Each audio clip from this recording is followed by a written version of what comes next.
All right, so we're going to quickly go over the 10-5 practice on mixtures. All right, first one says recipe for one batch of cookies calls for 5 cups of flour and 2 teaspoons of vanilla. Draw a diagram that shows this for 2 batches. Okay, so let's start with one batch. All right, so we got flour. All right, so we're going to do flour. There's 5 flours. Okay, and then 2 teaspoons of vanilla. Okay, and you can draw this in any number of ways. Okay, so that's one batch. Then do it again because it says 2 batches. Okay, so we have here the 2 different groups that have the 5 Fs and the 2 Vs. Right. All right, now B. How many batches of cookies can you make with 15 cups of flour and 6 teaspoons of vanilla? All right, so you actually could do that by drawing some more up here, but I preferred to make you do it this other way. Okay, so we have 15 cups of flour and 6 teaspoons of vanilla. Okay, so what you got here is you need to put the original ratio. Okay, the 5 cups of flour to vanilla.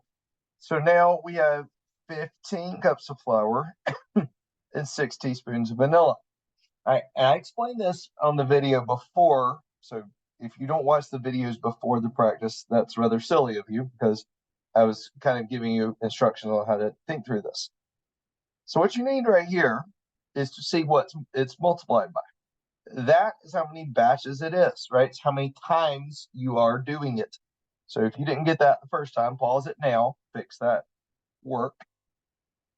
Okay, so this is times 3, right? Therefore, the amount of batches would be 3 batches. Right? How much flour and vanilla would you need for 5 batches? Okay, so now you're going from the original again, and you're going to do it times 5. Times 5. Okay, so 5 times 5 is 25 cups of flour, and 2 times 5 is 10 teaspoons of vanilla. So 25 cups of flour and 10 teaspoons of vanilla. 25 cups flour. 10 teaspoons is TSP of vanilla. Okay. All right. Another ratio of flour to vanilla that would make a recipe that would taste the same as the ratios above. All right. So when you think about this, then here's what you're thinking. Okay. Well, I did it times 3 and times 5. Well, what's another number I could do? I don't know. You could have picked several things. So let's say I'm going to pick times 8. All right, because anything, as long as I did the same on the bottom and the top, it's still the same ratio. 5 times 8 is 40. 2 times 8 is 16. 40 to 16. That also would work. There's any number of them, as long as you multiply the bottom and the top by the same thing, you got a right answer. Okay. All right, number 2. Usually when Elena makes bird food, she mixes 9 cups of seeds with 6 tablespoons of maple syrup. So we have seeds to syrup right here. Right. So 9 seeds, 6 syrup. Okay. She's short on ingredients. So what could she do to keep the same taste? Well, she could divide this by 3, 3 being a common factor here. So that would be 3 to 2. So she could use a 3 seeds to 2 syrup ratio. Okay. For a smaller one. I think you also could have a 6 to 4 ratio, but probably didn't come up with that. All right. The way you would get that was do this and then do times 2. All right. Number 3, Diego makes green paint by mixing 10 tablespoons of yellow paint and 2 blue paint. Which of these mixtures produce the same shade of green? Okay. So here we have yellow and blue at a ratio of 10 to 2. Okay.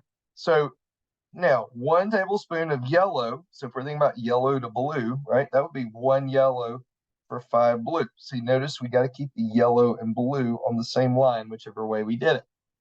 Okay, so that's no because that's upside down. So that's no. Mix the tablespoons of blue to yellow in the ratio of 1 to 5. Well, so if we reduce the 10 to 2, that gives us 5 to 1, yellow to blue. But if we read it as blue to yellow, this would read as 1 blue to 5 yellow. So that is actually correct, right? For that reason, yellow to blue ratio is 15 to 3. Well, we see it's 5 to 1. Is 5 to 1 the same as 15 to 3? Answer, yes, they're both times 3. So think about the equivalent ratios like when we were doing adding and subtracting fractions, finding common denominators. Very similar looking work right there. Okay, so B is right, and now we know C is right. 11 tablespoons of yellow and 3 of blue. Is that going to be a 5 to 1 ratio? Absolutely not. And for every blue, we have 5 yellow. Is it 1 blue, we have 5 yellow? Yes, that's a 5 to 1 ratio. Yes. So because for every means for every one. Okay. On this next one, we need to actually answer in sentences to make 1 batch of sky blue paint. She mixes 2 cups of blue with 1 gallon of white. So how can she make 2 batches? Well, she doubles both amounts. All right, because then that keeps the ratio the same. To 4 cups of blue and 2 gallons of white. So it's still the same ratio. I explain how to make a mixture. It's a darker shade of blue than sky blue. So if we want a darker blue, we would put more blue, right? More blue than 2 to 1 ratio, right? So like, let's say it was a 5 to 2 ratio. That would be 2.5 to 1. So anything that's more than 2 to 1 is going to make it darker blue because it's more blue. Lighter shade of blue than sky blue would be put more white, right? Relative to blue, meaning if 2 to 1 was the ratio before of cups of blue to gallons of white. So let's say that you had 3 cups of blue to 2 gallons of white. Well, that's more white because that's only 1.5 to 1, right? Okay.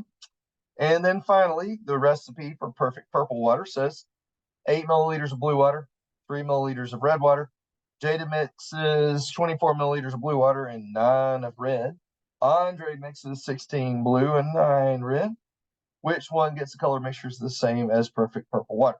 Okay, so what you need to do is show whose is the same. Okay, so Andre 16 to 9. Will that reduce to 8/3? No, it will not. Because if you notice here, this divides by 2, right? But that divides by 3 to get to there. That's not an equal ratio, so that's no. Okay, so that means Jada's should be right, 24 to 9. Well, can we get to 8/3 from there? An equivalent ratio. Divide by 3 on the bottom, divide by 3 on the top. So what we've proved is that Jada had the correct ratio because she got the same 8/3 ratio with her 24 to 9. All right, we're looking for another combination of blue and red that will give us the same mixture. So, all right, we got blue and we have red.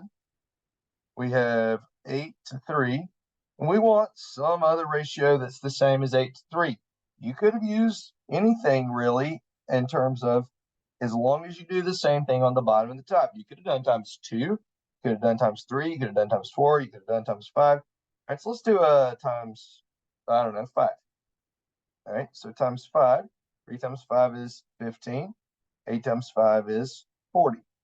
Okay, if you'd done 2, you would have gotten 16 and 6. Okay, so that would be 40 to 15.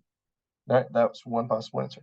Okay, all right, so that is the 10-5 practice.